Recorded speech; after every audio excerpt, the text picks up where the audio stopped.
네, 장관님. 네. 네, 안녕하세요. 더불어민주당 박홍배 의원입니다. 장관님 혹시 댁에서 재활용품 분리 배출 직접 하십니까? 네. 직접 하시는 건요. 잘 아실 것 같은데요. 이 분리 배출 관련한 퀴즈 몇 가지 OX 퀴즈로 드리겠습니다.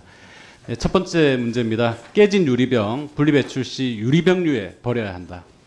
네, 옵니까, 있습니까? 저는 일반 쓰레기에 버리고 있습니다. 네네. 신문지에 싸서 불연 종량제로 봉투에 넣어서 버려야 되죠. 두 번째 문제 드립니다. 연간 10억 개 판매되는 즉석밥 용기 플라스틱으로 분리 배출해야 된다. 저는 현재 그렇게 플라스틱 밥을 잘 안 먹기 때문에 제가 잘 모르겠습니다. 그 화면에 보시면 아더이라고 적혀 있는데요. 이게 사실 무슨 표기인지 굉장히 소비자들이 이해하기가 어렵습니다. 그런데 이게 플라스틱으로 재활용이 잘 안 된다고 해요. 종량제 봉투에 버리라고 얘기를 합니다. 세 번째 문제 드립니다. 자, 분리 배출하실 때 종이팩은 우유팩은 종이로 분리 배출한다. 현재 그렇게 하고 있는데 저게 그렇지 잘못됐다는 건 제가 알고 있습니다. 네, 환경부 기준은 종이팩으로 따로 분리 배출해야 되는데 잘 안 지켜지고 있죠. 네, 네 번째 문제입니다. 멸균팩 하단에 보시면 빨대 PP 재활용 어려움이라고 적혀 있죠. 이 재활용 어려움 표시는 재활용이 어렵기 때문에 일반 쓰레기로 배출하라는 의미이다. 그건 아니고 멸균팩은 별도로 다시 재활용하는 것으로 하는 것이 이제 원래 원칙인데 잘 안 되고 있는 걸로 알고 있습니다. 네, 잘 알고 계시네요. 네. 환경부 기준으로는 이 종이팩으로 분리 배출하도록 현재 기준이 되어 있습니다. 근데 전국의 공동주택 중에서 이 멸균팩이나 일반팩 분리 배출 수거함이 따로 설치되어 있는 곳이 얼마나 있을까요? 그 숫자는 모르겠습니다. 저희 아파트는 없습니다. 네, 저희 아파트도 없습니다. 네. 이 재활용 어려움이라고 표기가 되어 있는데 이 부분 어떤 의미인지 한번 좀 설명해 주실 수 있으십니까? 제가 알기로 재활용이 4등급이 있는데 그 중에서 재활용 우수 보통 이렇게 나다 어려움이라고 있는데 그게 잘 안 되는 걸로 알고 있습니다. 재활용 용이성이 어렵죠. 어렵다. 네. 그래서 소비자들이 보실 때는 재활용 어려움 이렇게 표기가 되어 있기 때문에 이거 종량제 쓰레기통에 그냥 쓰레기 봉투에 넣어서 버려야 되나 보다. 이렇게 해서 지금 대부분 다 이렇게 버려지고 있는 겁니다. 정말 헷갈리게 표기가 되어 있지 않습니까? 그러다 네. 보니까 주부들께서 이 분리 배출 정말 제대로 하는 것이 서울대 박사학위 따기보다도 어렵다 이런 말씀들까지 합니다. 제가 이 인터넷 포털 그리고 맘카페 한번 들어가 봤습니다. 봤더니 멸균팩 어떻게 분리 배출해야 되냐 이런 질문들이 많이 있어요. 근데 답들을 보니까 정답도 꽤 있습니다. 근데 오답이 굉장히 많습니다. 그냥 일반 쓰레기로 버려라 이런 오답들이 많은데요. 이 종이팩 재활용률 현재 얼마나 되는지 알고 계십니까? 2%라고 네. 일반 팩과 멸균팩을 합친 전체 종이팩은 13% 정도 되는데요. 그 중에서 멸균팩은 불과 2%밖에 되지가 않습니다. 저는 이 멸균팩 수거율이 낮은 이유 중에 하나가 아까 포장재 기재된 앞 페이지 보시면 이 재활용 어려움 표기 때문이라고 생각을 하는데요. 이 포장재 재질이 재활용 용이성이 낮다라는 것을 이렇게 어렵게 헷갈리게 표기를 할 이유가 있을까요? 맞는 말씀인 것 같습니다. 네. 이거는 좀 잘못된 것 같습니다. 환경부가 2021년부터 지난해까지 일반 팩과 멸균팩을 아예 별도로 분리수거하는 시범 사업을 했는데 지금 이거 어떻게 되어 있죠? 안 하는 걸로 알고 예, 있습니다. 중단되어 있죠. 혹시 포기하신 겁니까? 이번에 안 하는 걸 알았는데 한번 생각해 보겠습니다.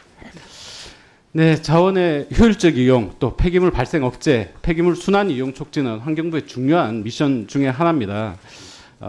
사실상 멸균팩 사용량이 굉장히 증가하고 있는데 환경부가 순환 이용 포기하고 있다. 게다가 저런 표기까지 행정마저 낙제점 수준이다. 이런 판단들, 이런 비판들이 많이 있습니다. 이 재활용 용이성 표기 개선 방안 혹시 지금 말씀해 주실 수 있는 부분이 있어요?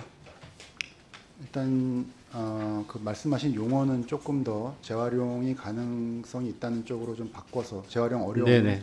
종감 전까지 그러면 저희 의원실에 좀 제출해 주시겠습니까? 예, 그렇게 네. 하겠습니다.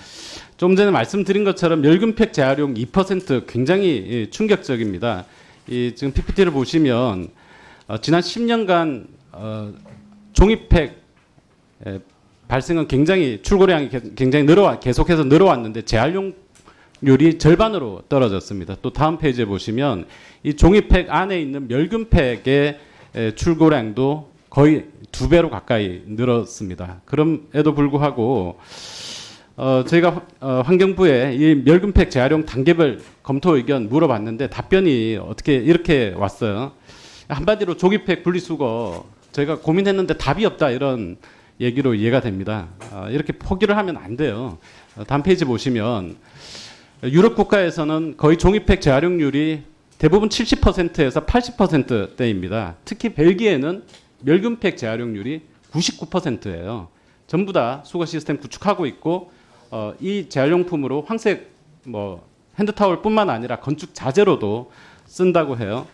물론 환경부가 노력을 전혀 안 한 것은 아닌 것 같습니다. 분담금 단가도 올리고 여러 가지 노력들은 있었던 것 같은데 제대로 개선이 되고 있지 않은 거죠. 그러다 보니까 이 국내에서 몇 안 되는 이 멸균팩 재활용 업체들, 이 제지사들이 지금 조업 중단이 속출하고 있습니다. 2군데나 올해 아예 사용 중단, 조업 중단을 한 상황이에요.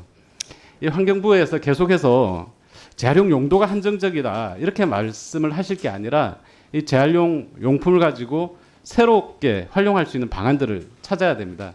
종이박스, 골판지 아시잖아요. 이 골판지가 대부분 이제 펄프를 원료로 쓰는데 미국에서 수입하는 폐 골판지를 연간 약 한 24만 톤 정도 사용을 한다고 해요. 근데 일부 전문가들께서는 이 멸균팩 같은 경우에는 이 골판지를 만드는 용도로도 사용을 할 수 있다 이렇게 얘기를 하고 있습니다. 물리적 특성이 폐골판지보다 네, 1분 내에 정리하세요. 네. 얘기를 합니다. 이 부분 한번 검토해 보시겠습니까? 예, 일단 그렇게 하겠습니다. 저희가 집집마다 다 하는 게 어려우면 일단 그걸 다 배출하는 데부터라도 먼저 시작하도록 그렇게 해보겠습니다. 네.